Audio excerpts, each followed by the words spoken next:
You want to launch your e-commerce brand but are not quite sure where to start? Don't worry, I got you. Because in this video, I will share with you the top 10 steps you need to go from zero to sales. If it's your first time watching me, hi, my name is Nas and I'm an expert in e-commerce, sales and automations. I worked at Amazon for almost 5 years, I've built my own brand, and today I help other founders and brands launch and grow faster. But enough about me, let's talk about why you're here. The very first thing you need to do is to validate people want what you're selling. Because what you don't want to do is order 500 units of some sort of product that you have in mind that's going to work out really well, and then create your store, put everything beautifully together, and then crickets, silence. Nobody wants to buy it. This is a risk that the majority of founders and brands don't even take into account. You need to run some sort of validation. And how do you do this? Well, talk to your potential clients. Who is the target audience that you're going to be selling to? Are they interested in the price point at which you want to sell? And would they actually buy it? A different way of doing it is to set up a simple landing page where you essentially put the value proposition of your product and you see how people interact with it. Maybe you attract a little bit of traffic, let's say 1,000 people, 2,000 people, and how many of them either click the links that you're expecting, go all the way to the next step, or show some level of interest. This will allow you to understand if people are willing to spend money on the product that you're about to invest a lot of time and effort into. And pro tip on this, I would go as far as to launch the product on pre-sale before it even exists. I mean, think about it. You lose absolutely nothing. You say the product is going to be delivered in 3 to 6 months.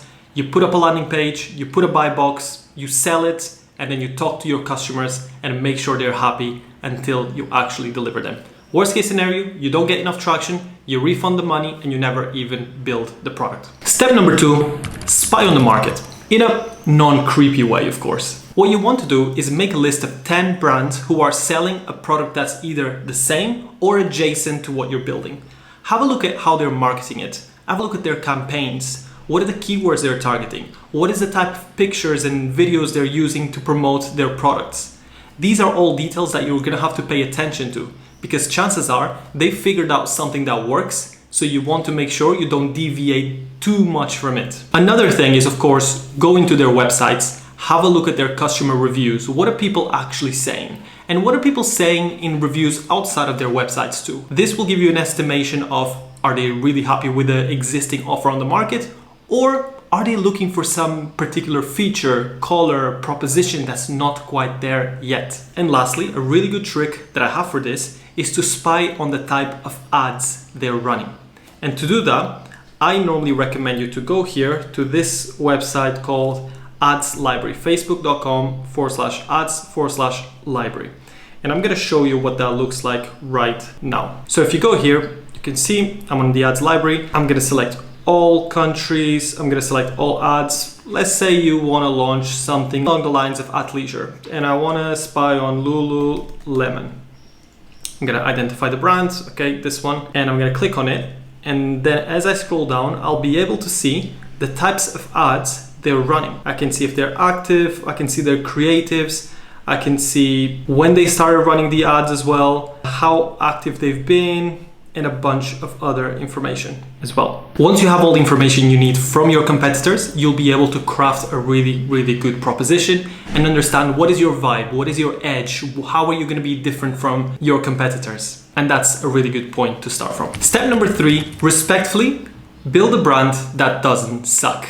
At this point, you've seen what's out there, you've seen what works, you've seen ideally what doesn't work, and you don't really need to build a 100-page brand book with your identity and your values and how you want to change the world. No, you just need to go to Canva, you need to whip out a logo, a basic design, put together a very basic version of your first iteration and launch fast. Make sure to keep your website consistent with the way you narrate about your brand on socials and the way your product is actually displayed. Are the colors roughly the same? Is the font you use the same? Is your brand tone the same? And lastly, make sure you have a very simple one-liner that explains what you sell and who's it for. Very simple, but very important. Step number 4 is time for you to source the product.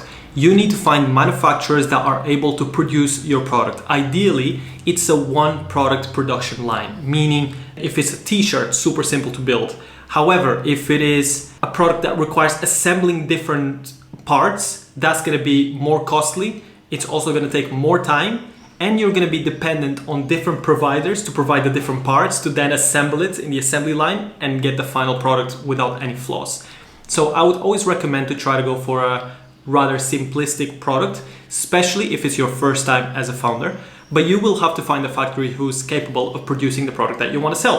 This is a completely different topic in itself, but most people tend to go to places like China, where it's much more affordable to produce and therefore to launch your brand. You will certainly be hit with a minimum order quantity, that's for sure, but it's up to you to negotiate a minimum order quantity that's small enough, which will still allow you to be profitable. Also, by this point, ideally, you've been able to validate that people actually want to buy what you're going to sell.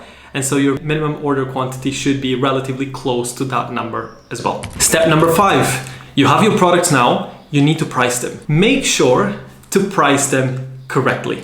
And a lot of people make a mistake to just put a finger in the air and say, oh, this kind of sells in the market for $50. I'm going to go a little bit lower. I'm going to make it $39, and my cost of production is $12, and therefore I'm going to make a pretty healthy profit. That's not going to be the case. And I actually built something to help you with this, which I'm going to show you right now. I've built this really simple calculator that allows you to estimate your profit per product and also the number of products you need to sell to hit a certain amount of profit per month. It's super simple to use, it's free, you don't have to sign up or anything, you can just use it and drop it. But this is what it looks like. Let's say your cost price per unit is going to be $12. That's the amount of money you're going to pay to the manufacturer. And to transport or to move that product from, let's say, China all the way to your home base is going to cost you $5 per product. Especially if it's by boat, this is realistic. To store that product, let's say in the beginning you're putting it in your bedroom and it's going to cost you $0. And to deliver to the customer, it's probably going to cost you $4 or so. We don't know about the VAT because it depends on your country and the country where you're ordering from. But let's say it's 22%. So now you have a total cost per unit. You can see it here on the right, which is $23 so far. But then you have to take into account your customer acquisition costs. And this is where things can vary. That's why it's super important to run tests in the beginning to kind of have an idea of how much it's going to cost you to acquire customers. But let's say in this case, it costs you $15 per customer acquired. You will be able to see here in the right that all of a sudden your total cost per unit is $38. So if you were to sell at $39 like you previously thought, well, your margin is going to be so low that your profit per unit is going to be less than 50 cents. It's really low. So you're gonna have to up this to, at the very least, 59, so that you can then see that you're making a profit per unit of roughly $20 and a much better margin. You can go ahead and you can put $10,000, and here it's gonna show you how many units you need to sell per month to hit that profit. In this case, 492, and that would translate into a $29,000 revenue month. That's how much money you'd essentially have to make. Of course, you can come and change this and you can say, well, the product price is actually going to be a lot more premium.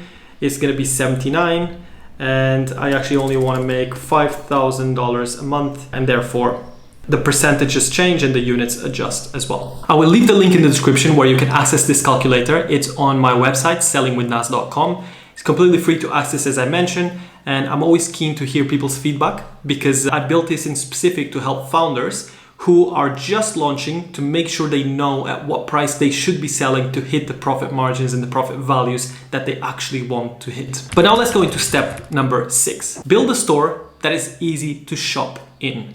There's many alternatives out there where you can build storefronts. One of them is ecommerce if you use Wix. Another one that's very popular is Shopify. This is typically the one that I recommend because it's really user-friendly, not just for the person building it, but also for the end user who enters the website and wants to have a smooth checkout experience. I think one of the biggest differences that I've seen between Shopify and all of the other providers is the predefined checkout page and the flow to get people from landing all the way to exiting, because you would be surprised of how many abandoned carts you can end up having in your store. But different things you can do to make sure that you increase that likelihood of conversion is make sure the website is super simple and easy to navigate. You don't want people to have to click 17 links to be able to get to the checkout page. The other thing is keep images clean and descriptive of your product, not just the product in itself, but ideally some lifestyle pictures as well. And lastly, try to add elements of trust to the website. Can you add customer reviews or testimonials or validation by displaying in noteworthy newspapers or websites? Because chances are people are landing on your page, they've never heard of your brand before, and they want some sort of validation to get them over the edge and to actually make the purchase. And by the way, if you need any sort of help building your website, feel free to reach out to me. You can contact me either in the comments below or via my website, sellingwithnaz.com. I'm more than happy to have a chat and see if I can help you. Now let's jump into step number 7. Figure out how you will ship stuff. At this point, chances are you have a storefront open, you have your products in your bedroom, but you need to ship products to your customers. And how are you going to do that? Well, there's a couple of different options. The one that I started with was every time I got an order, I would personally go to the post office and ship the product directly to the customer. Now, of course, if the product is bigger, the cost is going to be higher. There's no scaling, there's no efficiency here. So once you get to a certain amount of volume, you will most likely want to go to step number 2, which is find a third-party provider who will not only store the products for you, but also ship them to the end customers in a fairly automated way, because they will have access to your system. When an order comes in, a notification triggers, and then they will deliver it directly. There's of course a higher cost to this, but it's an easier way to scale and a much less stress-induced way, I suppose. And then of course the last option is drop shipping. Go from the manufacturer straight to the buyer, but this can give you a lot of headaches. It doesn't work as well as it used to 15 years ago. And quite honestly, it's a topic that is a completely different conversation, which I will not talk about right now. But if you want to know more about it, just drop a comment below and I can certainly make another video about it. Step number 8, build hype before you sell. Before you even have product in your hands, you need to be building hype. And you can do this by building email lists via the landing page that you already have, by doing a series of building in public, so you can show people what it looks like behind the scenes of building the product that you're building, showing people the struggle, the difficulties, the highs, the lows. Chances are people buy from people, not just faceless brands. So this is your moment to start galvanizing potential clients into backing you before you even launch. So remember, building hype is a good thing, because when you drop, you will get clients from day 1. Step number 9, it's time to sell. Sell, sell, sell. This is the time to email the contacts that you've collected via your landing page, to go strong on social media, to ask your friends to share it, to engage with content that is related to your brand. You gotta do everything you can to make sure people are seeing your product and are interested in buying and end up clicking that add to cart button. It is very, very normal to launch and then to hear absolutely nothing. That's more common than you can imagine.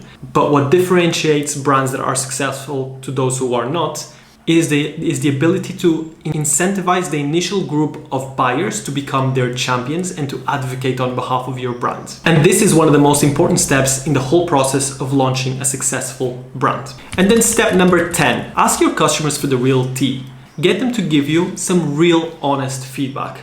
Chances are you've launched the product, it's version 1, it's not perfect, but it can be better.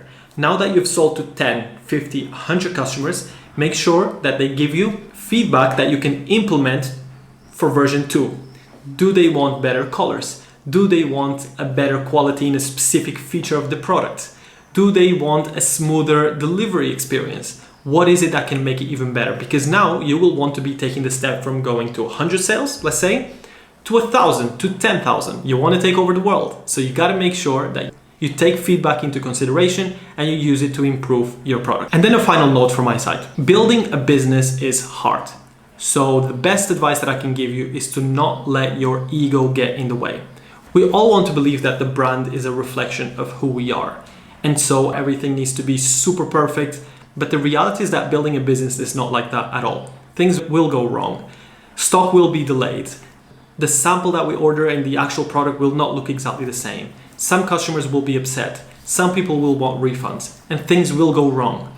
But it's your resilience and your ability to keep pushing forward that will get you over the line and make you the owner of a successful brand. That's going to be everything for today's video. I'm going to be making a lot more content about e-commerce, automations, and sales. So make sure you give this video a like, a subscribe, and I will have a lot more content coming soon. I'll see you in the next video.